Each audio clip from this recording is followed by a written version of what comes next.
Okay, so the battery is now at room temperature, ambient temperature, which is probably around 70 degrees or so Fahrenheit, approximately. Let's see. Okay, so this is the charge plug here for the Roadrunner Pro. This is the charge plug.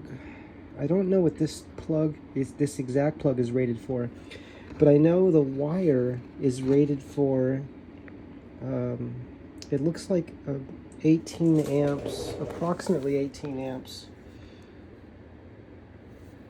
If we go to, well, the wire is rated for 80 degrees Celsius, which is 176 degrees Fahrenheit. That's 18 AWG gauge wire. So it's at 167 degrees Fahrenheit, it's a little bit higher, right? Because we have 176 and this is 167. So we have a little more, we can go a little higher than 18 amps. I'll just go to 18 amps though, that's close enough. And that's for this 18 gauge wire right here from the charge wires. That's if we go to 167 degrees Fahrenheit. I don't want to go to 167 degrees Fahrenheit. I want a thicker wire, but if I change this wire,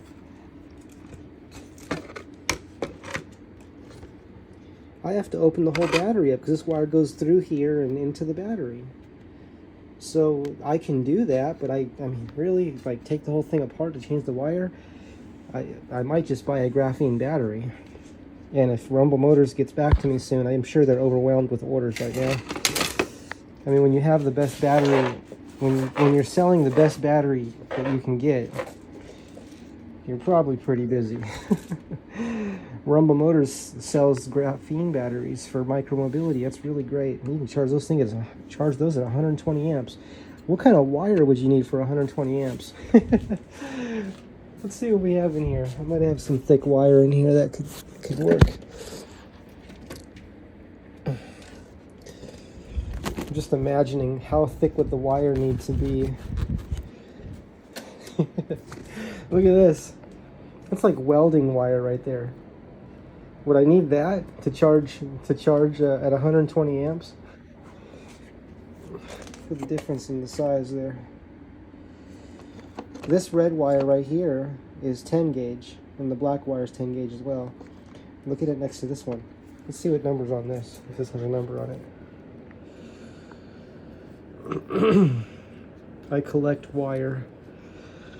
When I can find used wire for a low price, I buy it. Let's see. I don't see a number on this, but I could probably measure it, and that would give us, I could cross-reference that. It's very thick though. I don't think I would need something that thick. That could probably handle, I don't even know what that could handle. A lot. It could handle a lot. Okay, so let's go ahead and test the battery. I was letting it cool down so that I can keep an eye on the temperature of the battery. Looking for my temperature meter right now. Here it is.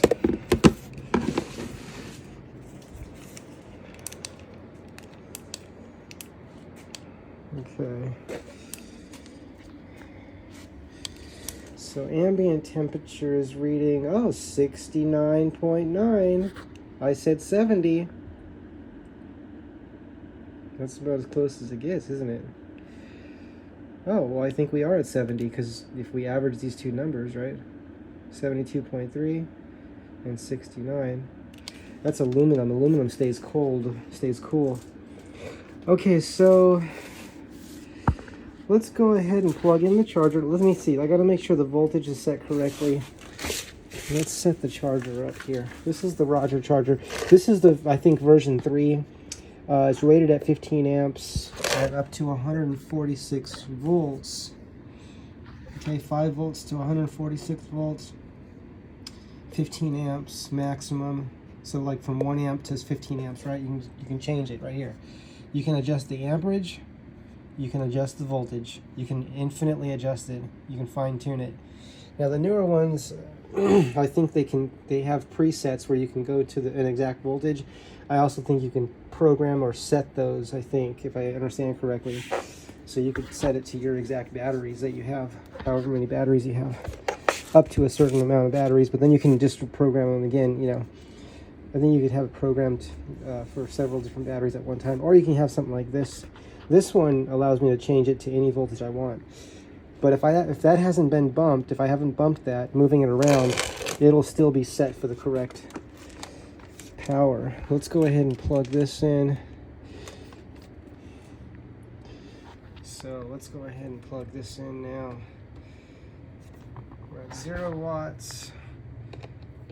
Plug this in. It's going to go up to, I think, 50 when it turns on. It's charging the capacitors right now in the charger.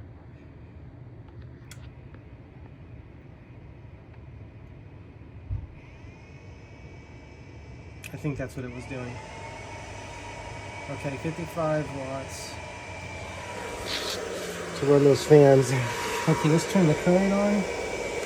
So this current, I'm going to turn it this way.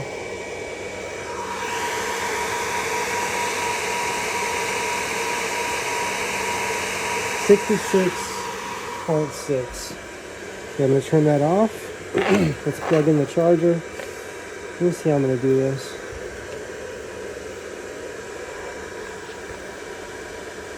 I think how I want to plug this in. I'm just deciding if I want to plug the charger in first, or if I want to, if I want to plug this plug into the battery, or if I want to plug the charger in first. I think I'll plug in the charger first.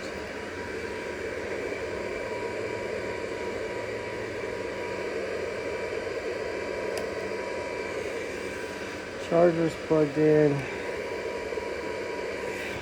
I think last time I set the amperage, I turned it up a little bit.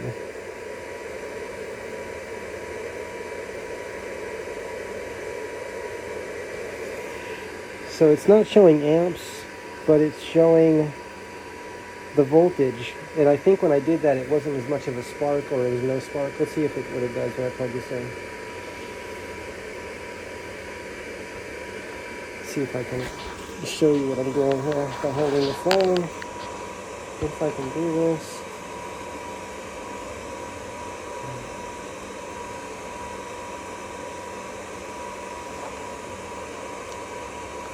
Yeah, it worked. I didn't hear any spark. So it looks like it's a secret, or a tip. That's a tip, right? A tip on not letting it spark. All I did was turn the current up a little bit until the voltage showed. And when I had a voltage reading,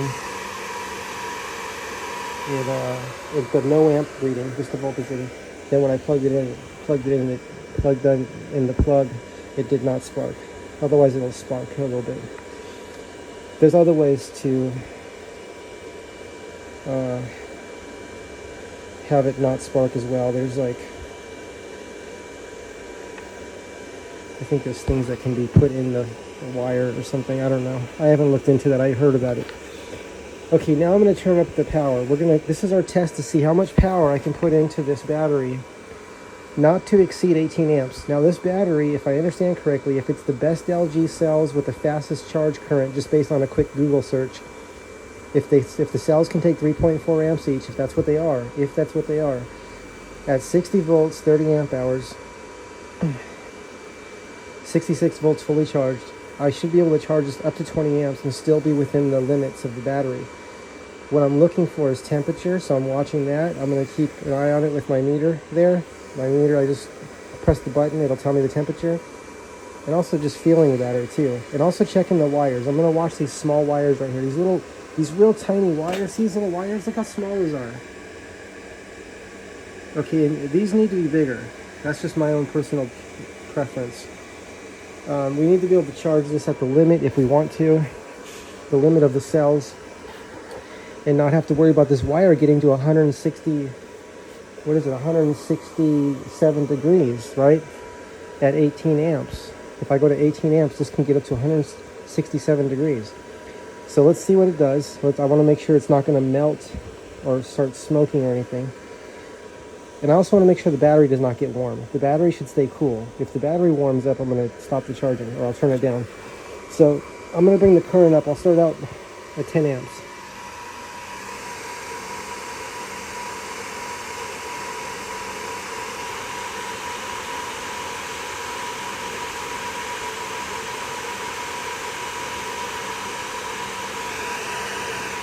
Okay, we're at 10 amps, which is 660 watts. Okay, so there's 660 watts. Also, I plugged in my power strip directly into the wall because the power strip was going to 2 other extension cords across the floor there. And I realized I didn't need to do that. So I just plugged it right into the wall. Because that one, when I would turn the power up, when I plugged the charger into that power strip, it kept, when I was charging this scooter, the Dualtron Storm Limited or the Dualtron Thunder 2 at high power at 25 amps, it kept tripping the breaker. So now we're going to lower power, 18 amps, but I still don't want it to trip the breaker, so let's see what happens.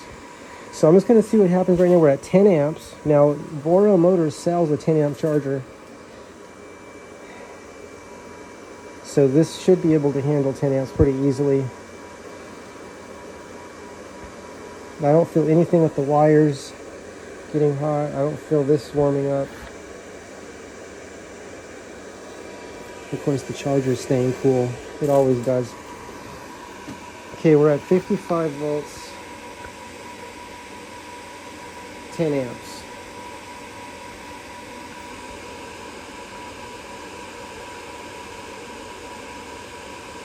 $56 volts.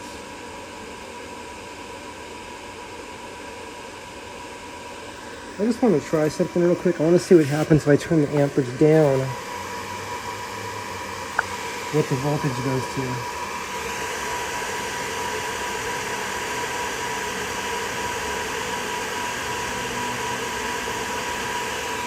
Okay, with the amperage all the way off, we're at 54.6 volts. Okay, I'm going to turn it up, 54.7 volts. I'm going to turn it up now. It's all the way down.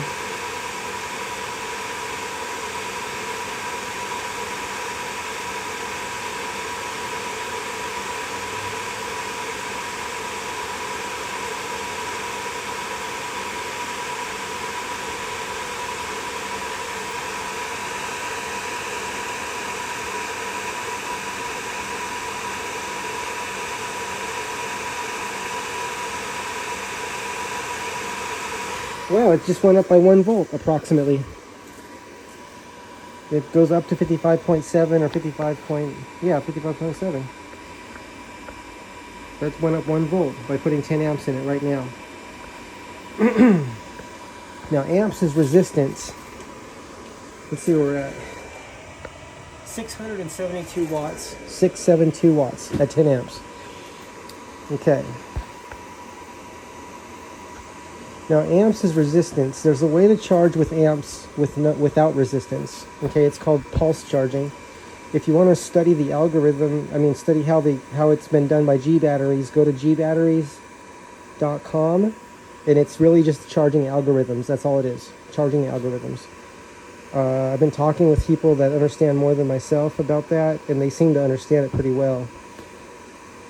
One thing I learned is that when you have pulses, the current actually is delivered before the voltage. It's delivered right away at the front of the pulse. So every pulse has current in it. So it does make sense that the battery would charge, but a meter won't read that, right? Yeah. But we'll know when the battery's charged because the voltage goes up. And then you can run it and see how far it goes. That's how you know it's charged. So that's the proper way for this kind of technology to measure how, if the technology works. So anyone that's trying to say, well, if I can't read it with the meter, it's not there, that's not true. And someday we'll have meters that can read, that can accumulate those pulses. John Bedini said it's going to be like it's going to work the way the brain works, right? Electrical pulses, electrical signals. So the meter would have to be able to be something similar to the way the brain power is read. Okay, so we're only at 10 amps. I'm going to check the wire now and see if it feels warm. Okay, the wire is not even warm. It might be like a little bit warm, but not hot. This is very little, just a little warmer than room temperature. And then this side over here is not warm at all. Meaning the metal side, the metal part is not warm at all. This is a 12 gauge wire here. This is really thick. See how thick that wire is? That's 12 gauge. I made that. I opened this plug up from the original charger. This is the original charger that came with the scooter. See this?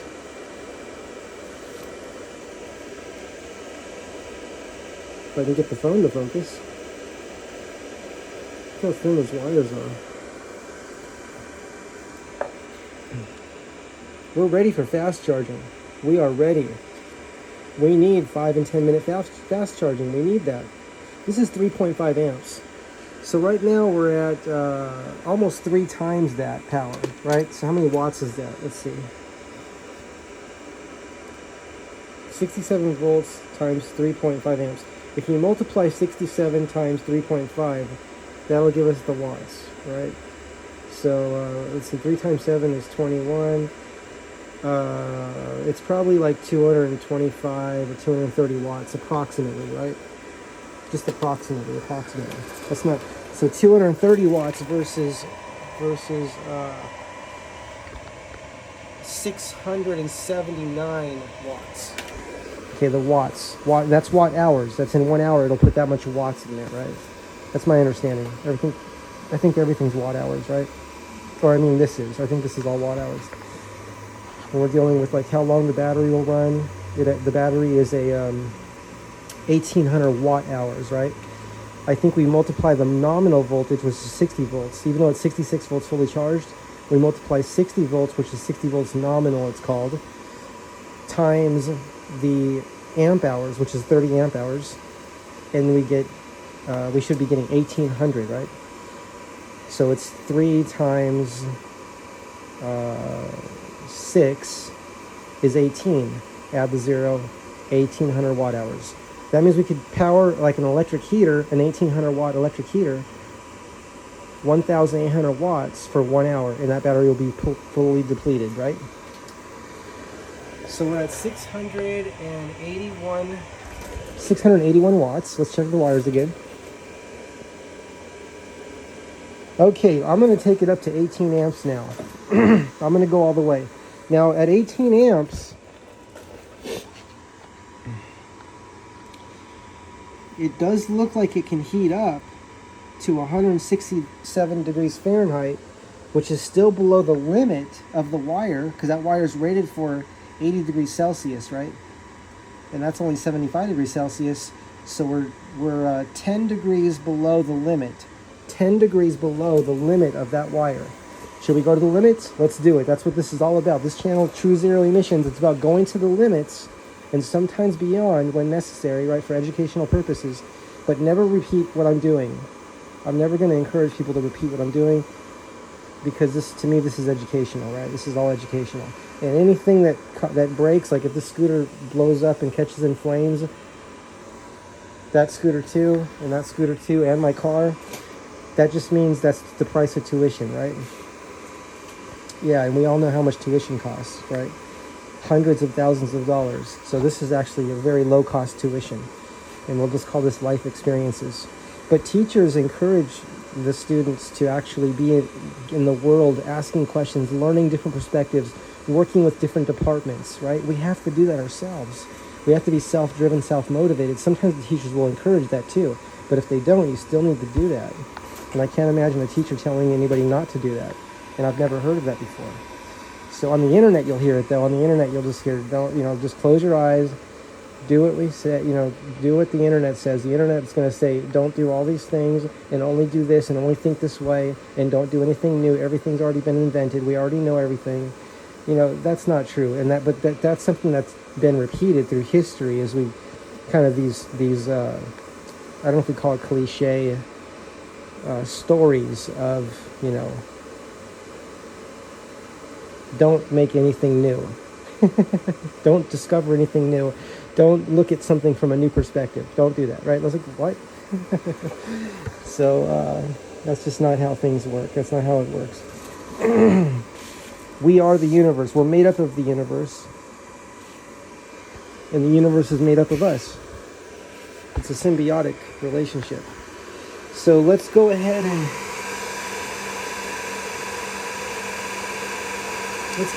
turn this up. I'm going to go to 18 amps now. I'm going to go to 18. So how are we going to know when we're there? We're going to see it here on the bottom down there. Okay? So I'm going to turn the dial back here. I'm going to turn this dial this way. Okay? Which if I was looking at it like this, it would be turning it clockwise. That's turning the power up. Okay? So I'm going to go ahead and do that. And it's the bottom number there.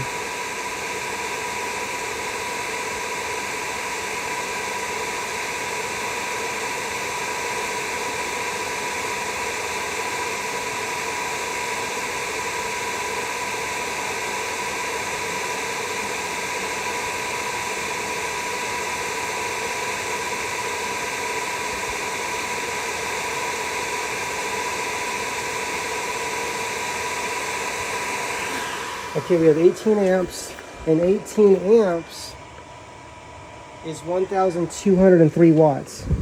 Okay, now I'm taking chances now, and I'm going to wear my shield. Okay, because I don't know if the battery's going to blow up, or if the wires are going to explode, or what's going to happen. I'm going to wear this face shield right now, and my safety glasses, right? This 3M shield. See that? Can you see the 3M there? 3M, and these are 3M as well. Let's see.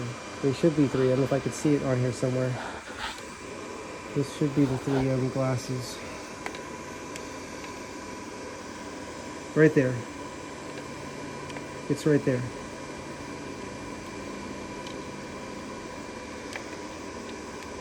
.3M. So 3M, the reason I use 3M is because it's very clear. Now I'm sure many of the high quality glasses are that way. I used to wear glasses that cost just a couple dollars each. And I didn't realize until someone told me that they couldn't even see through those. Everything was foggy and blurry. And I realized that I thought I was just tired, and it was actually the glasses that were causing that. Okay, I'm touching the wire. I'm going to touch the plug.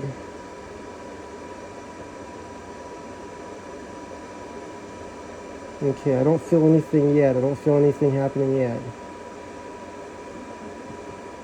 The wires are definitely getting warmer though. And those same wires are these thin wires are easy to find here because it's the only two thin wires in this whole battery. Which I'm not happy with that. I'm not happy that this is using such small charge wires, because I need to charge fast, and there's no reason. It's the last big hurdle. I don't know if it's a hurdle, but it's the last big move for micromobility. Micromobility is making so many improvements, and the Roadrunner Pro is it's like such an amazing breakthrough scooter. This scooter should have graphene. I feel that way. I feel like, and if I have to do it myself, I will. But all scooters, I really feel like should have graphene, but the high-end scooters should definitely have graphene, or it should at least be an option.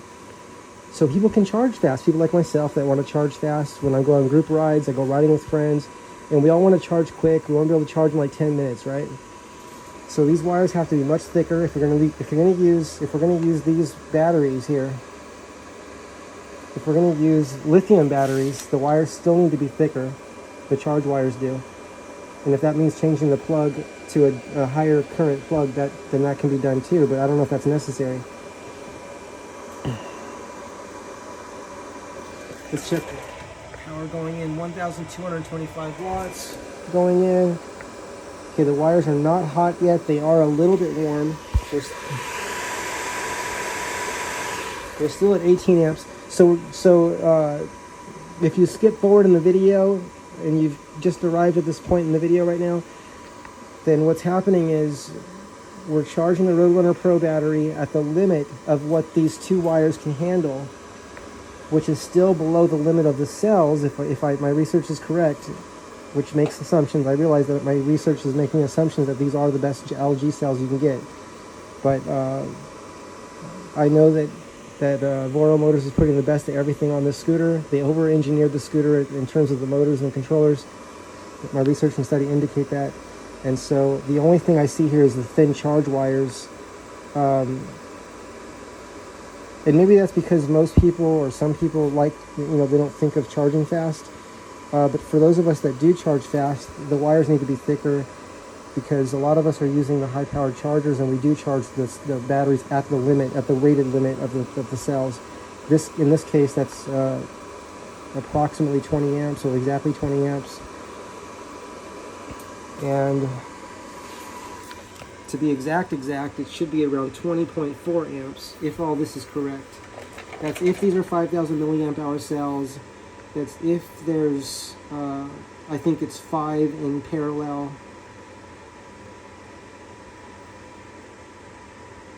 Or is that 5 in parallel? No, that's that 5 right there is the 5,000 milliamp hour times 6 in parallel. 6 times 3.4 per cell at 20 amps. I think that's the way this reads. Okay, I'm going to keep an eye on things. Let me touch the battery again. Okay, the battery's good. The battery's not warming up. Let me check these wires. These wires are definitely warming up, but they're not real hot. I wouldn't say they're 167 degrees. No way. The wires are probably, let's see if my meter will tell me. Maybe they are 167. Who knows? Let's see.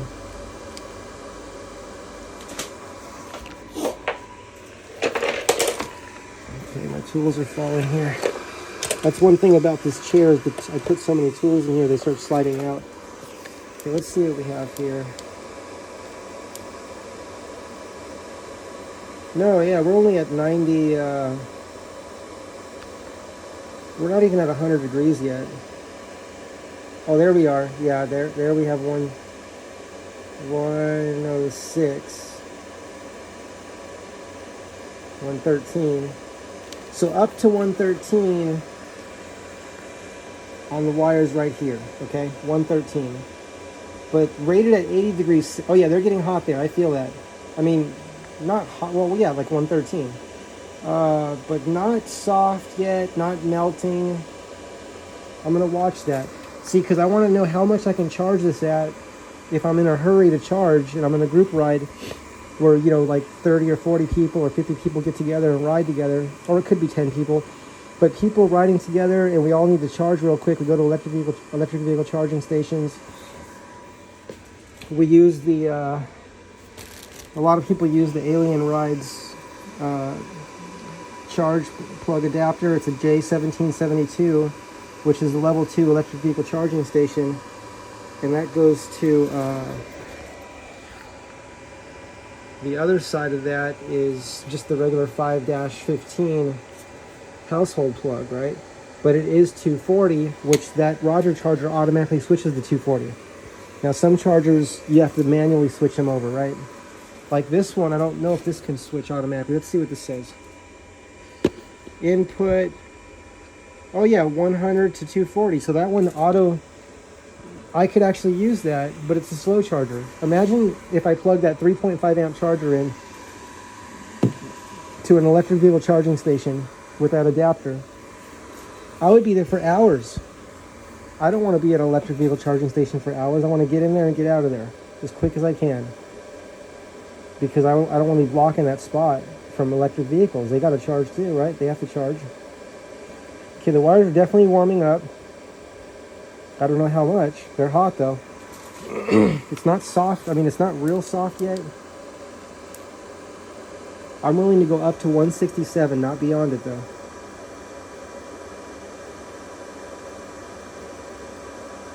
$103, 105. Okay, have they cooled off? There's 113, 114. Okay, so it's hot. That's pretty hot. That's like a hot day, right? Hot day in the desert. But 80 degrees Celsius is what's written on those small wires. They say 18 AWG, 18 gauge, 80 degrees C, which is, what's 80 degrees C? 80 degrees C is 176 Fahrenheit. And when I looked it up, just doing a Google search and researching, it looks like the closest number that was already predetermined is corresponding 75 Celsius to 167 Fahrenheit at 18 amps. I couldn't find what temperature 19 amps was at, because it might be close to that limit, but I don't need to go closer than 10 degrees to the limit, right? 176,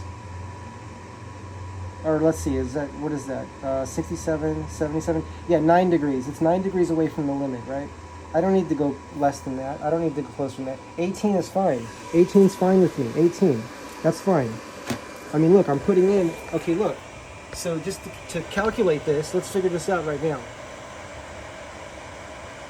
Let's figure this out right now. So we're putting in 1,250 watts, right? 1,250 watts. Okay. That's 1,250 watts in an hour. This is a 1,800 watt in an hour battery capacity. So let's see. That's that looks like we could have this fully charged in about an hour and a half. Right? Fully charged. But if I charge for 1 hour, I think this would be pretty close to full. Close enough, right? In 1 hour. And then we could go. So I can probably do 1 hour and 10 minutes and get it really close. I don't need to go all the way full, right? So if we look at these wires, when you go to the thicker wire, it's not even warm. Not at all. Not even warm. Now, why did I put this plug on there? That's because I have that charger, which is a 66.4 volt, and I think it's a 6 point, let's see.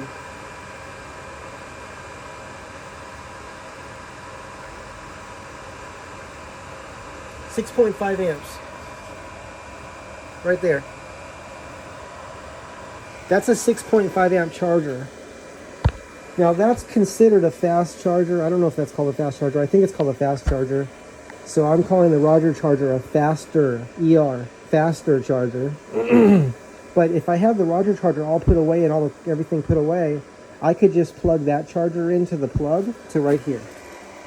That's why I did that. I put that plug on because that will plug in to this, to the plug that comes with this charger, which is for the dual-ton scooters. Okay, I smell warmth. I can smell probably the charger. Let me see. I smell this a little bit, maybe, I think. Let's see what temperature is at. Again, do not do this. I'm not encouraging anybody to do this. I'm not saying you should do this. I experiment. I'm doing this. I experiment. And I want to know what the limits are.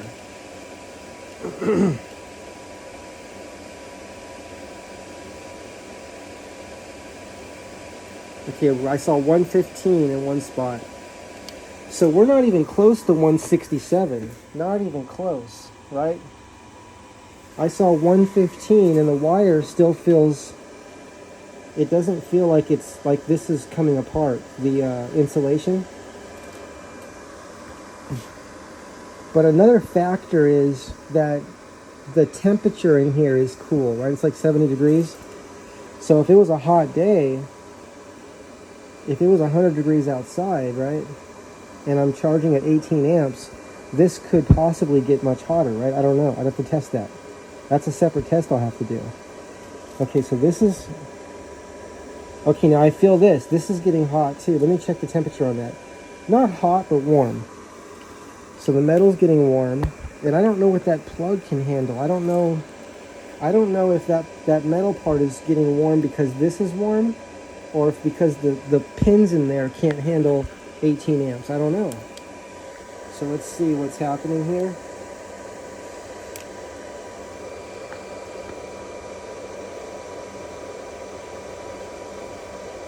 Well, that's certainly not warm, is it?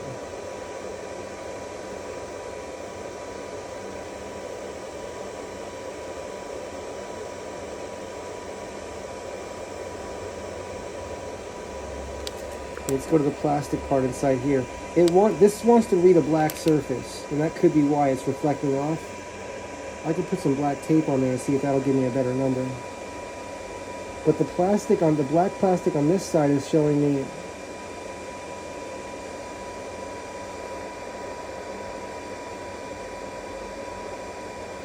I think I saw a 98 there, 102, 103. Okay, well, it's not melting hot. It's not that hot. We're still at a good 18 amps. I really like this charger. I like how it just stays there at the power you set it at. Yeah, this plug's definitely warming up here, this part.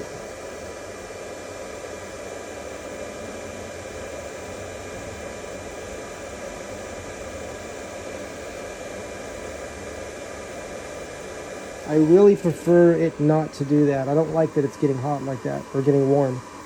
I don't want it warming up. That plug needs to be a higher current plug. Okay, the battery's doing well.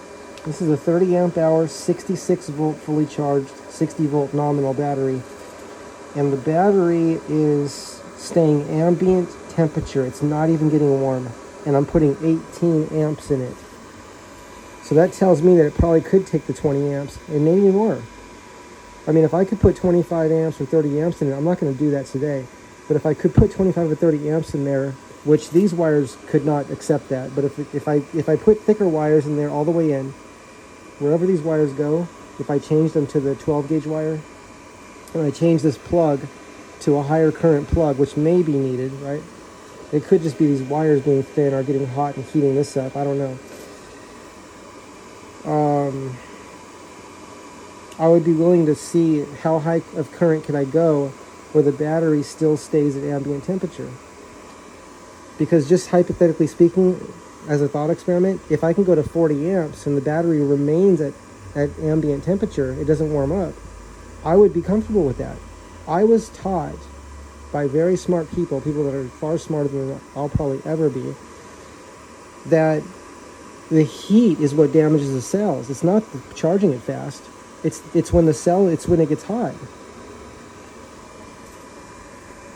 So if the cells aren't even getting warm, if they're not even getting warm, that's why I'm saying when I opened this up after riding the scooter and it was the battery was really warm, that concerned me because I think that warmth is not good for it. It's discharging really hard, even though I wasn't riding it that hard. I mean, I was riding it kind of normal. I wasn't racing. I was just cruising around, as I would call it, just cruising. And if I was racing it, then the battery would even be even more hot, warmer. But that's why I think it's a good idea to switch to graphene, because it protects the company. They're not going to have batteries coming back, you know. It protects the customer because the battery's going to last longer. Imagine the battery outlasting the scooter. So when a person sells a scooter to buy their next scooter, it's going to help hold the value up higher by using graphene batteries, right? Because right now when you buy a used scooter, usually the battery has a problem, or it has a bad cell or bad cells.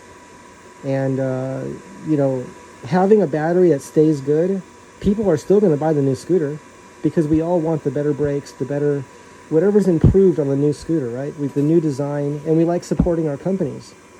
We want to keep supporting the companies that make the scooters, right? That sell the scooters, that make them and or sell them. So we're going to keep buying the new models. We're not going to just hang on to one scooter because the battery's not going out, right? I mean, I don't know if anybody would be worried about that, but I'm just saying, in case that was a concern, it need not be a concern, right? Because it's just going to make more people, it's going to get more people into the hobby. A lot of people will not buy micromobility, electric bikes, or anything that has lithium in it because they're concerned about the fire risk, right? Even though the ones that are catching on fire tend to be the lower quality cells, but I'm also told that the good quality cells still can have low quality components in them. That can still happen. I was told this by more than one person. And but if you go with graphene, then everyone can buy micromobility, whether it be an electric bike or anything with can have a graphene battery. Anything that presently uses a lithium battery can use a graphene battery, because graphene doesn't have the fire hazard at all. No fire hazard. And they can withstand a much higher temperature, as well as not having the fire hazard, right? So this is doing very, very good. I'm at 18 amps, and I'm very happy with this, with the way the wires feel.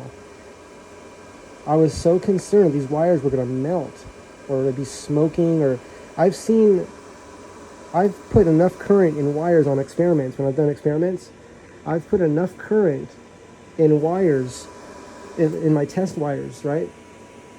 Where the insulation melts right off the wire, just melts right off it. Like butter. It just looks like butter melting off. And that's why we have to get the thicker gauge clips, alligator clips, right?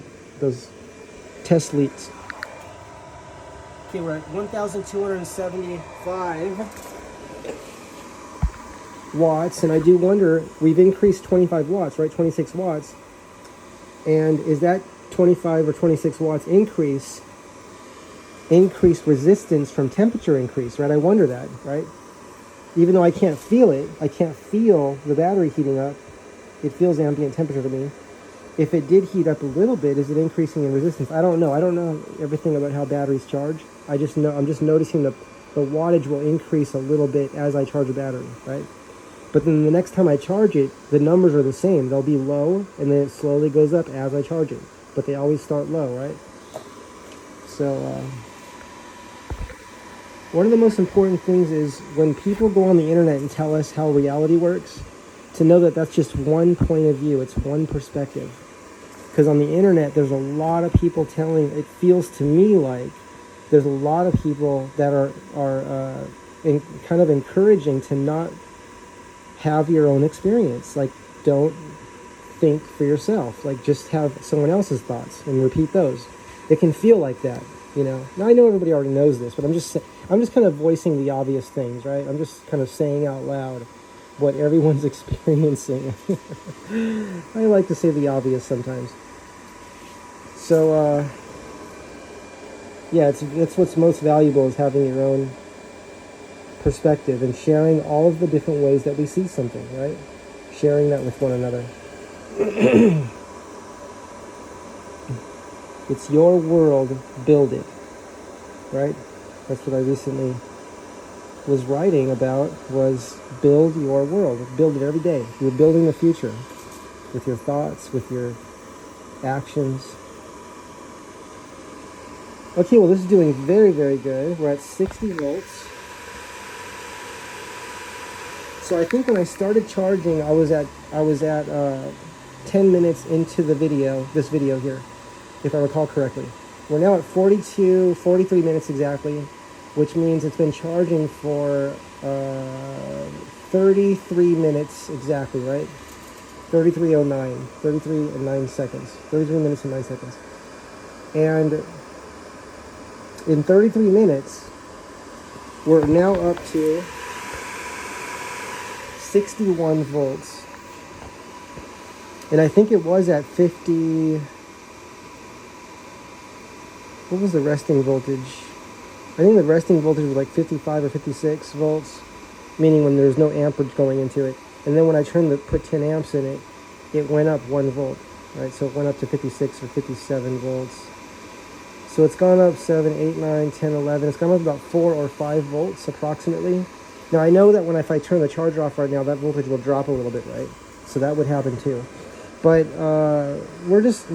primarily what I'm noticing right now is just the temperature of these two wires. How are they doing? And how's this plug doing?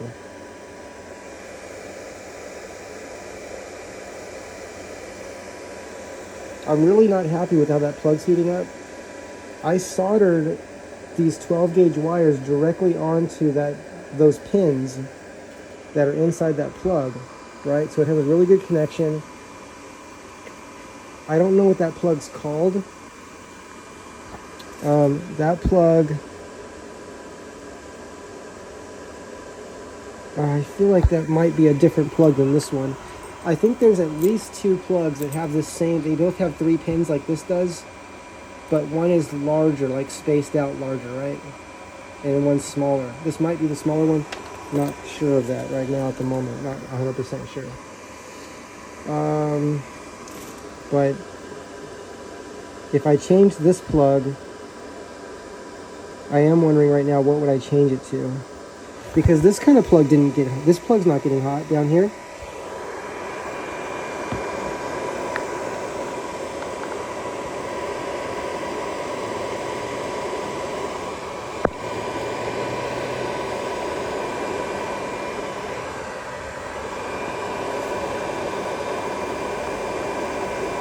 That's an XT60.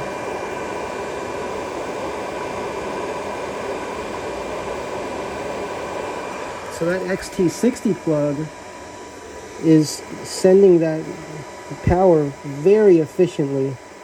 It's a very good connection. So I guess I could just have a wire coming out of here through this. Or I could leave that plug and just run a new wire. I could just run a new wire from the battery out of this, right?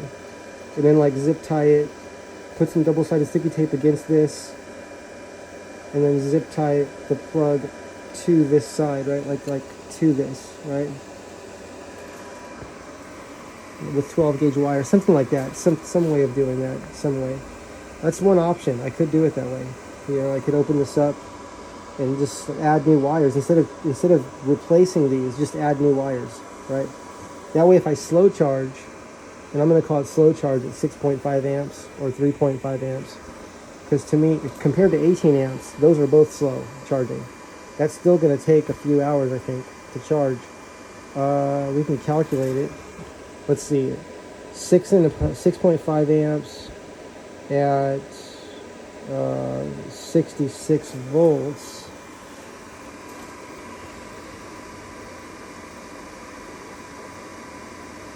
I think it still would take like 5 hours to charge, approximately, using that 6.5 amp charger. 6.5 amp charger. Now with this charger at 18 amps, it's going to take less than an hour and a half. That's a significant difference. It's much more than twice as fast, right? Much more. It's like I think it's more than 3 or maybe 4 times faster. So our power is still going up, as you can see here. 1,293, right? And where's that extra energy going, that increase in wattage, right? Where's that going? Is it just putting more power into the battery? Is that what's happening? It could be. Or it could be, we could be losing some of that to heat. Like that increase in resistance could be all heat, right? Unless it really does accelerate the charging as it charges. Now, someone was teaching me about, this is a long time ago, I used to have conversations with NASA and JPL engineers all the time, and I still do sometimes. And one of the conversations was the gentlemen were explaining to me how their friend, and I think this was like in high school, had made their car run just on water. And they invented this system, and they said it used heat. That's what they said, heat. So does that mean it's electrolysis plus heat, like really high temperature? And, you know, I was having trouble understanding what they were saying, because this is a long time ago, right? They said this to me, actually. And I didn't know what I know now. I know a little bit more now, so maybe I could have asked more questions. But at the time, they just said, when you have high temperature, you have electrons moving. That's what they said. When you have high temperature, you have electrons are moving. And I'm thinking to myself, this guy sold his invention, and that's it. Like, he just sold his invention, right?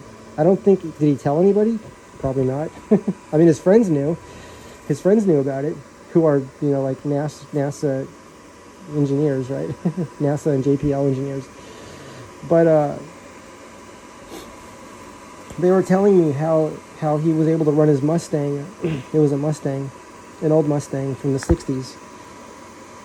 With like a 302, I think it was a 302 engine, a race engine. And he's running it off hydrogen. And he was getting the hydrogen from splitting the water with high temperature. Now, I don't know if they were doing electrolysis plus high temperature, or if they're trying to they really wanted me to know. One thing they made me focus on was that high temperature makes electrons move. And I have seen some water fuel cells or just electrolysis cells, I guess we can call them, that actually have like a light bulb in them, and they heat it up real hot, right? I've seen that as one thing people do. I've also seen people use magnets, where they put magnets up against the cell, and that helps increase the efficiency. So, we know that there's infinite ways to do anything. That's the thing. It's like, that's why Einstein said imagination is more important than knowledge. He's saying, make your own way to do it. So when someone says you have all the answers, I think what they're really saying is, it's like a fundamental truth of the laws of nature, right? Or the theories and principles of nature, right? Because all laws are theories and principles. It's like nature's way. I lost my train of thought. What was I saying? It's like nature's way of saying, oh, that there's always another way. Meaning, how would you do it? And you can do it. Just create it. Imagine it. Imagine how you would like to do something and try it, right? And that's nature. Nature saying, create. There's a saying, that which is created must create. So we're created, and we have to create. We're all creative beings. Look at this here. You see that switch there? That's 110 or 220 probably right there. So on this one, if I want to plug that into the electric vehicle charging station, I would have to push that switch down to 220. So if I plugged it in like that and didn't turn that switch, that charger would explode, or it would pop the capacitors in it. Something in there would pop, right? So this charger, the Roger charger, auto detects. And that's really nice that this one does too. I was surprised to see that. That's really a nice feature for the roadrunner charger. It says input 100 up to 240 volts. That tells me it's auto detecting. Confirm that for yourself. But that tells me that if you plug that in, it's going to adjust automatically. It knows what you're putting into it. I know with the Roger charger, this is I think the V3, version 3 model. And I think he has a 4 and a 5 now. And I think the 5, it's the 5. I don't think it's the 4. I think it's the 5. That's a 4 kilowatt charger. You could be like, why would I want a 4 kilowatt charger? Well, for one person can bring a charger, and you could probably charge like 3 or 4 different scooters at the same time if you're all running the same voltage. Or if you know how to do that, right? If you know how to connect them, you would need the right wires. And as Roger said, and please confirm all this for yourself, you would have to make sure that when you plug anything you plugged in that was sharing that charger, the voltage would have to be at the exact same voltage as the other scooters that were plugged in already. If it's like 1 volt off, it'll like, I've done it before. I've plugged in, I've used a battery to charge another battery by plugging them into one another, and there were only 1 volt difference. And when I plugged them into each other in parallel, right, red to red, and then the black wire to the black wire, that's parallel. So much current went through, and I used my amp meter. It just shot right up. It was so much current that the wires like got super hot. The battery got hot. It's not good to do that. It was too much current, right? And that's just with 1 volt difference. Now you have to confirm that for yourself, but I'm saying don't confirm it for yourself. Be very careful. I'm not encouraging anybody to put themselves in risk or danger here. So, and like I said, I'm still within capacity of what? The cells, which is seeming like it's accurate because the battery is it's not even warm. And these wires are not heating up a lot like I thought they would. Well, they're pretty hot. If I squeeze the wire tight, this is just really good insulation, because when I squeeze the wire tight, I can feel the heat of the wire. I don't know if it's 167 degrees though.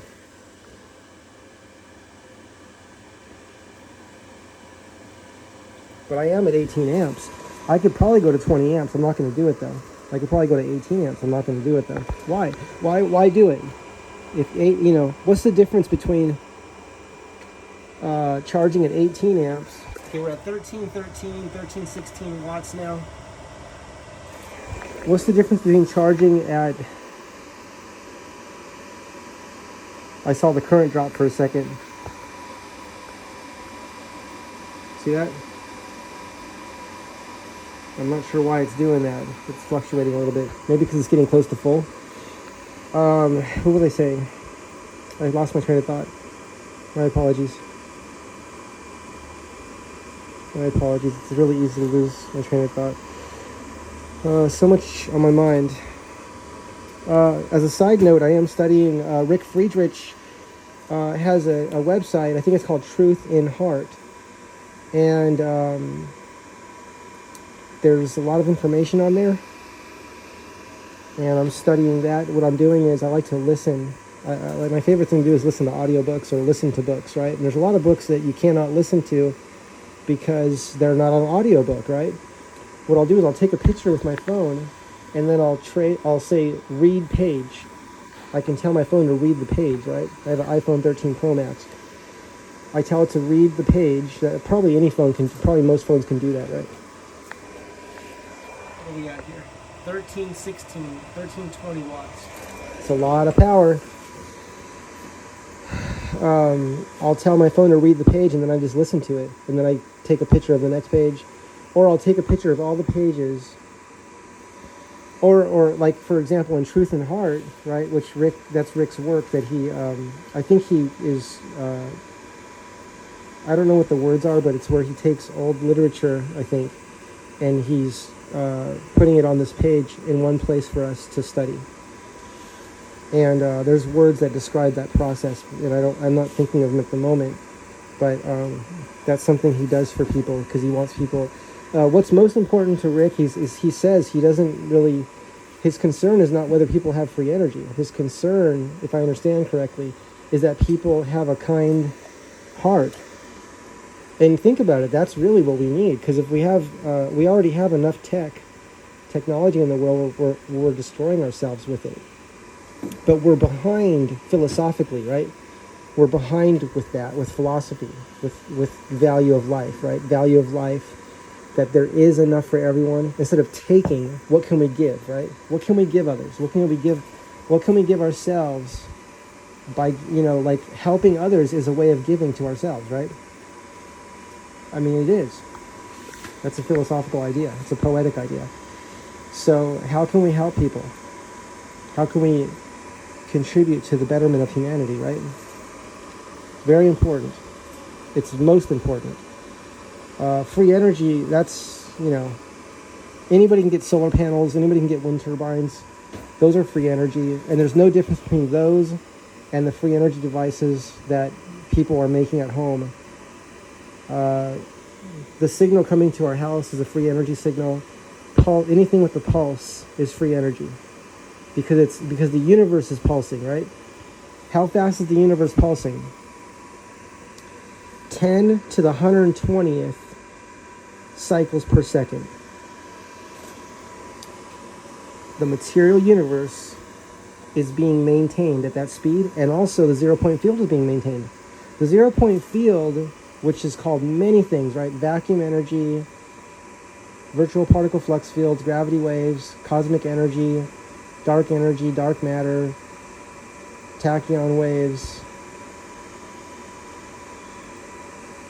virtual particle flux fields. It has many, many, many names, but that space, that dense energy space, is maintained by the material universe. That's my research and study indicate that it's a perpetual system where the material universe charges up space, and space powers the material universe. They power one another.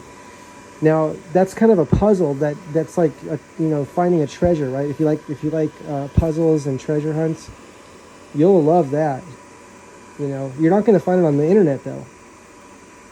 You're going to have to find it by reading all the people that experimented with free energy systems, and a lot of them are philosophers or very philosophical and poetic that share their thoughts about how the universe works, like Paramahamsa Tiwari, right? Paramahamsa Tiwari, right? Study everything he wrote, everything. Thomas Bearden, he wrote books. Study all his work.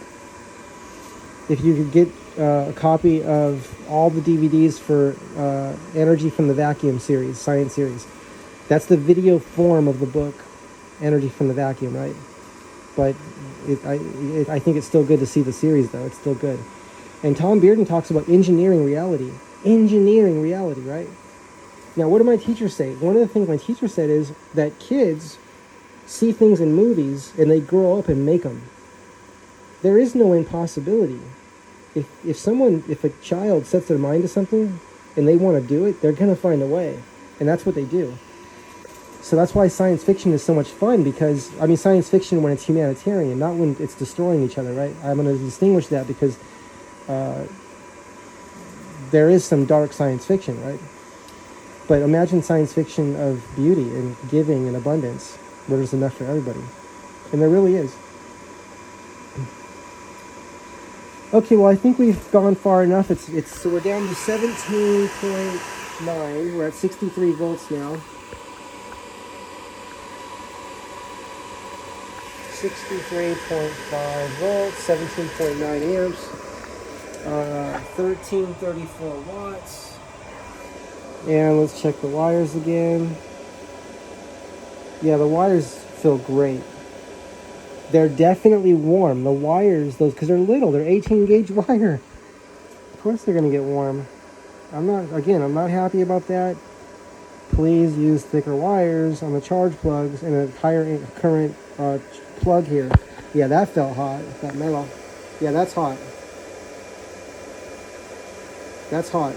I don't know what exactly is hot in there, but it's definitely hot. I'm not happy about that. That's not good.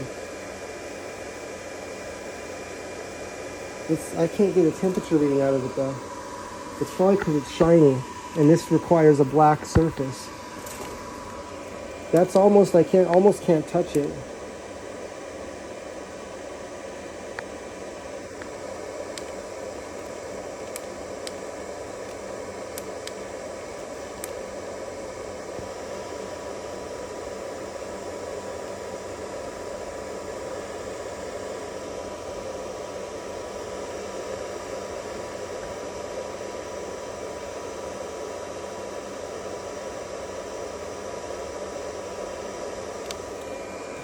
See if I can check the temperature on this black part of the plug right here in the back part.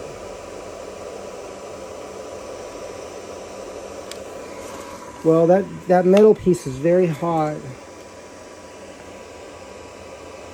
and I don't want it to unsolder inside there.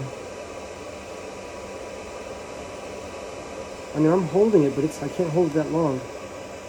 And I'm guessing it's the plug. The plug just can't handle that much current, right? Okay, I'm going to turn the power down. So I'm guessing if I go out and I'm quick charging, I could probably do like 10 minutes at 18 amps, and then do 10 minutes at 15 amps, I don't know. Let me turn the power down.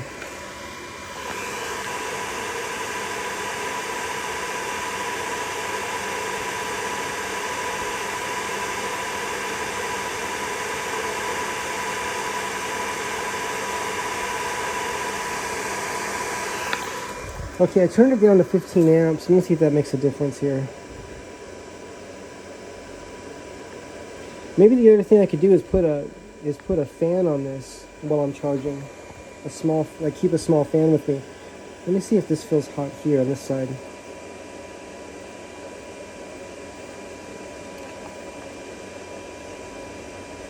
One of my concerns right now is if something comes unsoldered and it arcs, that can be really, really bad. And here I am with my fingers, and I already was burned once. I had a 2nd and 3rd degree burn. Someday I'm trying to think about how I can share that with you without grossing people out or having it... there must be a way to label something as where it's not an issue. You know, you have a warning. People need a warning first to see it. Because it was my thumb right here. It looks good now. It looks like you can't even tell, right? Right here. That was 2nd and 3rd degree burn. And I have photos of what happened. I used clay, Redmond clay. That's how I healed it. The Grossman Burn Center, which is one of the best in the world in West Hills, they took care of it too.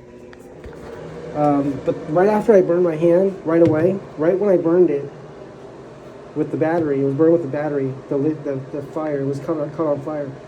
This is a different scooter. It was I think it was called the Dualtron Raptor.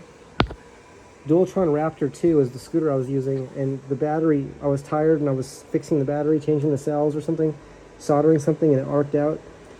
And it caught on fire. It blew the metal out, and the inside of the battery was burning. And I was holding the battery so it wouldn't burn the floor and burn the place. And I accidentally grabbed the battery by the where the fire was, and it was burning my thumb right there. It was right on my thumb, and it burns at 3,600 degrees. My thumb's fine now. Right away I put the reddening clay on. You can learn about this if you just do a YouTube search on reddening clay for burns. It's also called bentonite clay. Look for both of those. So you mix it into like a toothpaste with water, and then I wrapped the thumb, and you never let it dry. You can't let it dry. Okay, you cannot let the clay dry on a burn.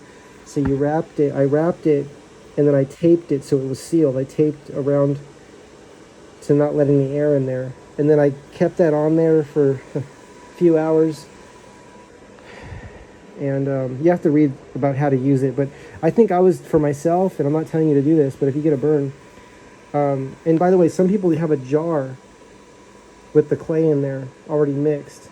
And then that way, if you get a burn or a child gets a burn, they can just stick their hand in it. It's already mixed. It doesn't go bad. The clay doesn't go bad if it's already wet. You just have that on standby all the time. So there's a story about a child that burned their hand on the stove, and they put their hand in the clay, kept it in there for a few minutes, and then they washed it off, and the kid was playing later that day, just playing like nothing happened.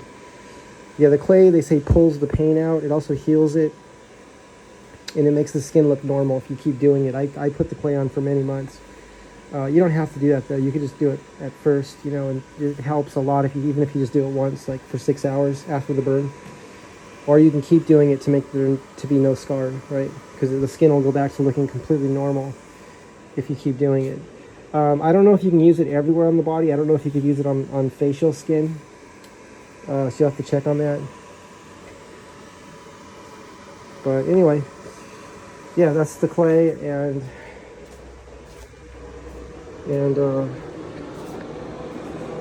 it works good.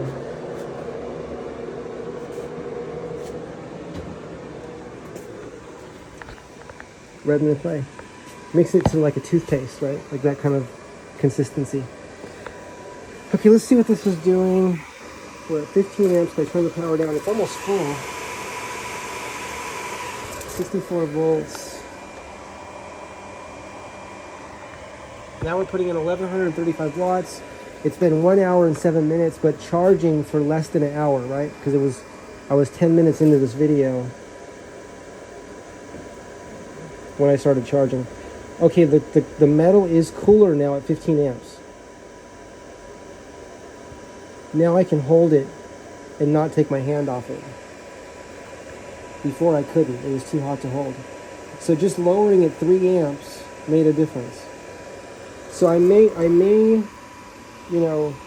charge at 15 amps instead of 18, or charge at 18 until that metal part gets hot, and then lower it to 15, or have a small fan that I put right there to help keep this cool. Because these wires inside here did great. They didn't get soft where it felt like that insulation was going to fall off. So I think whoever made this battery used good wire. I would just prefer there to be a thicker gauge wire, that's all. Because I would like to be able to charge at 20 amps, the limit of the cells, right? And I don't have that. I don't feel comfortable doing that. I wouldn't want to go. Well, also this plug doesn't seem to be able to handle that power. Now I don't know if the plug's just defective, like a bad plug, and that kind of plug can actually handle higher amperage. I don't know. I'll have to find that out. But I need to get the name of that plug. I need to find out what the name of it is for this. On this side, what that's called. And then just change that plug.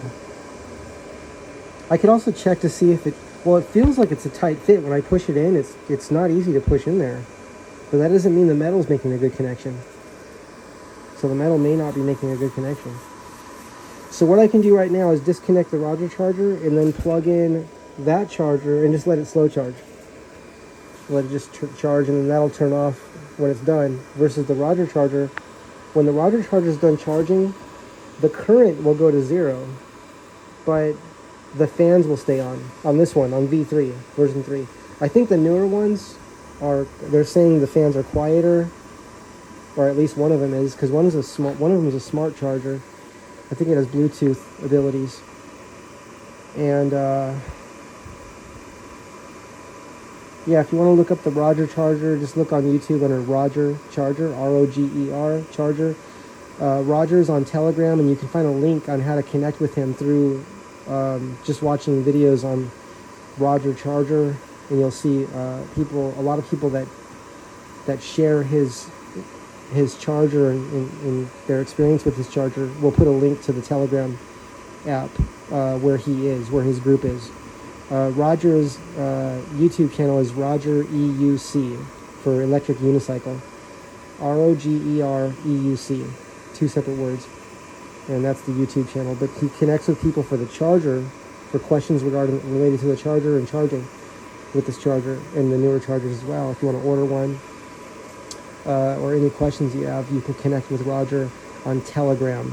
And like I said, just connect, look for the YouTube videos where you can find that link to the Telegram app where his group is. I think he's getting close to 1,000 members of that group. That's a big group for a charger. It's a big group. Okay, everyone. Signing off for now. We'll see you in the next video. Bye.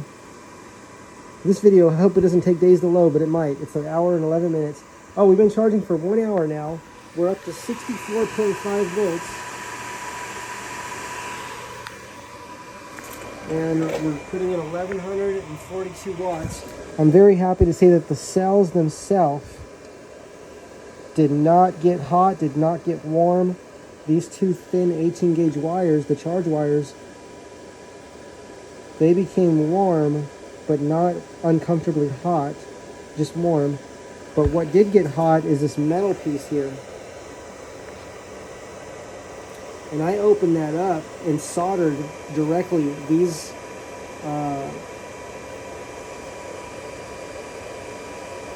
I soldered these two 12 gauge wires in there really well. So I do not know why it's heating up so much. That I do not know. I don't know if that kind of plug can take that much amperage. Let me think about this.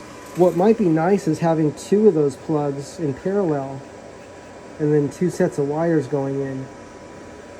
That's kind of what the Dualtron Thunder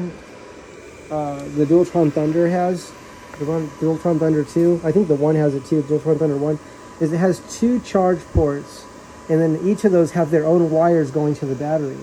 That way it's not putting too much of a load on that, it's not putting too much current on one plug, right? This just has one. I really would like to see another plug, right, for fast charging. So that's another option, is having another plug, another one of these right next to it, and that going to the battery. So I would like to see another plug for fast charging and also thicker wires as well. Why not? Why not have thicker wires? And graphene batteries as soon as possible, at least as an option, as an upgrade option, right? At least as an upgrade option. So some of the models can come with the graphene battery, and then if someone wants that, they can pay the difference for it, right? If that's necessary. If it's required that it costs more, then at least we have that option, right? Okay, everyone, signing off for now. Have a great day. Bye.